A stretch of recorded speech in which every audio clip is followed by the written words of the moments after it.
everybody! So for about the past month I've been going through a lot of things, a lot of personal growth, hardships, hard weeks, and it's all kind of combined to just make for a pretty difficult time in my life. It's nothing too dramatic, so there's nothing to freak out about. There are no family deaths or anything. I've been through that, been through the ringer. But sometimes you just go through periods of your life where you are just so sad for a variety of reasons. I've made a video about this before. I will link it right here and also down below. It's called Down Days, and it's just about what to do when you're feeling really sad for a couple days at a time. And this video is different in two ways. One, I'm going to be talking about when you're sad for longer periods of time and it's less concise as to why you're sad. And two, I'm going to be giving you some tips and advice and things to do when you are feeling sad. So just to clarify, I am not talking about a single bad day, and I'm not talking about something happening that puts you in a bad mood. I'm talking about days when you feel so intrinsically lonely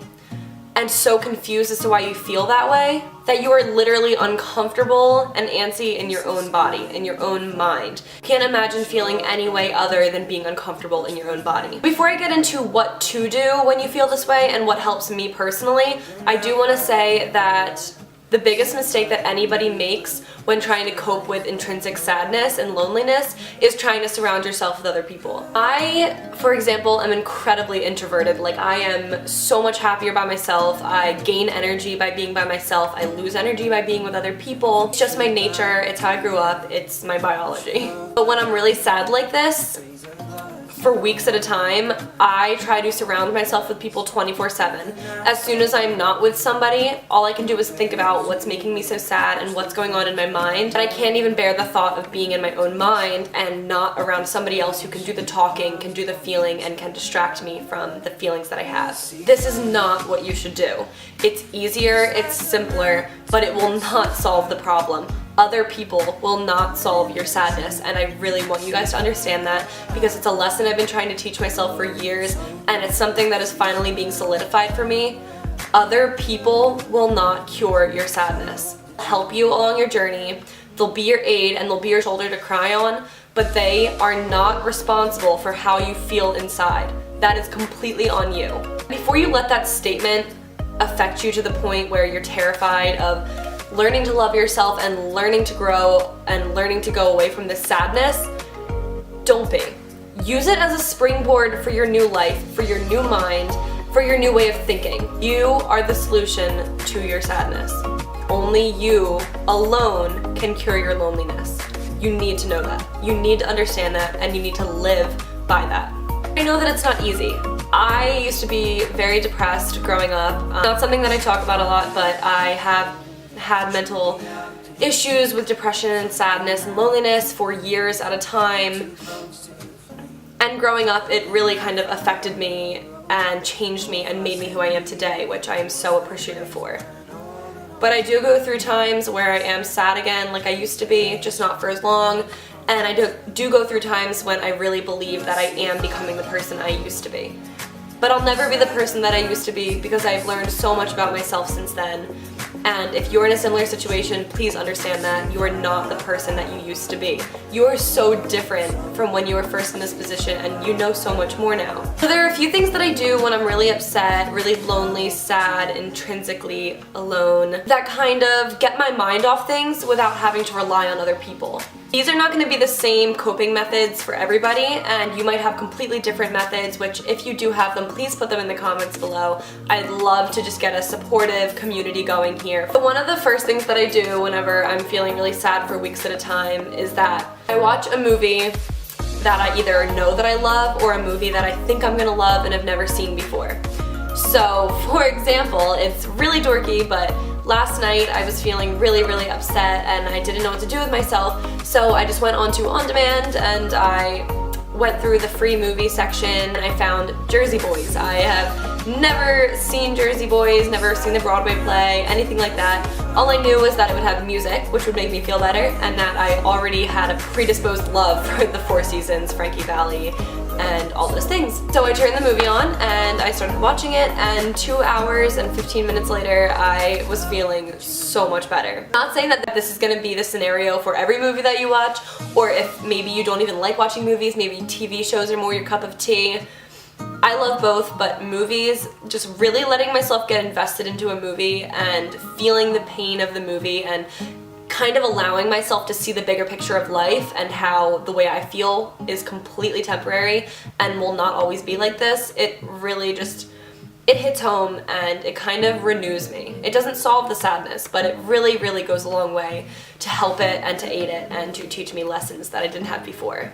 Another thing that I love doing when I'm sad, and I have been doing a lot lately, is writing a lot of poetry and stories, depending on you. Like, I've always been more of a story type person, but recently, with this bout of sadness, loneliness, whatever, I've really been turning to poetry. I find these days that I've got a lot of jumbled thoughts in my mind and a lot of like 3-word sentences and very brief thoughts that make an impact, and so I found myself just thinking of something and writing it down, and then it turns into a 4-page poem. Literally, the poem I wrote last night right before I went to bed, the first line was, I find myself writing a lot of poetry these days. It can be as simple as that. I am not a poet. I am not amazing with words. I don't rhyme. I don't know anything about stanza-ing. And I'm not perfect, but I do know that it's an amazing emotional release for me. Just sitting down, lights dimmed, tea, a candle, Jack Johnson playing, and you allow yourself to just pour those emotions out onto paper. It's amazing. I also find that watercolors and painting really help me as well, and especially if I combine painting with poetry, it's just the most therapeutic thing for me. I'll show you guys the watercolor painting poetry thing I did last night because I hardly remember doing it, and I woke up and I was like, I love this, so I'll be right back. I have like a little book that I write poetry kind of in and do any paintings that I do. And this is the one I did last night. So I don't know what I was trying to do. It looks kind of like a peacock in retrospect, but I don't know what colors I was going for. I just kind of let my soul feel the colors, and right here in the corner, I don't know if you can see that right there, it says, I'm in full bloom, I never knew it'd be so painful. So it's just a little bit of poetry, a little bit of aphorism. I'm not a painter. I have never considered myself an artist, and I draw stick figures 9 out of 10 times, but I do find this extremely therapeutic. Third is listening to great music. So music that's really been helping me these past few weeks has been Jack Johnson Sleep Through the Static album. I believe that's what it's called. It's so good. Okay, listen to Angel on that album and don't try to tell me that you don't feel better, because listening to good music is so therapeutic. And sometimes when I'm sad, I really just have to be in dead silence, but recently it's just been making me feel a lot better and a lot more at home and kind of cleansing my soul, especially when you combine music and poetry or watercolors, painting. It makes a big difference. Fourth is putting yourself in nature, immersing yourself in the world around you. I love going to a park that's about 15 minutes from my house, walking around the town that surrounds it, looking at the water, watching the sunset, the sunrise, going for a bike ride. It feels so good to just allow yourself to be connected to the earth and kind of find your roots. If you've ever been in nature when you're sad, you definitely know what I'm talking about, but even if you haven't, you feel like it might be kind of weird, like, I highly recommend it. This is something that I never did when I was younger and originally had depression and sadness, anxiety and all that. I didn't have a car, I didn't know how to talk to my parents about my sadness, so I never kind of left my room. But I do want you guys to know how incredibly important it is to allow yourself to get out of the bubble you're creating for yourself. You're never going to be able to see the future and all the things to come if you keep yourself locked up at home. And I know it's difficult, it's way easier said than done, but if you let yourself get out alone or with a close friend and just explore nature, take pictures, photography, all that, you'll feel a lot better. And lastly, quotes. So I know this is kind of controversial, not really, but a lot of people will say that you can't live by quotes. Quotes are just writing. They are not going to change your life for you. They're not going to change your mindset. But I find quotes to be incredibly healing and powerful. Quotes can be poetry, writing, things that people said in speeches, songs, anything that resonates within your soul and your mind and your body and kind of makes you feel like, hey, everything's gonna be okay. I'm gonna read you guys a couple of my favorite quotes now. These are just a few that I like. Feel free to share, again, any quotes that you love down below. I'd love to get this community going. Do not get upset with people or situations. Both are powerless without your reaction. What a wonderful thought it is that some of the best days of our lives haven't happened yet. Once in a while, it really hits people that they don't need to experience the world in the way they've been told to.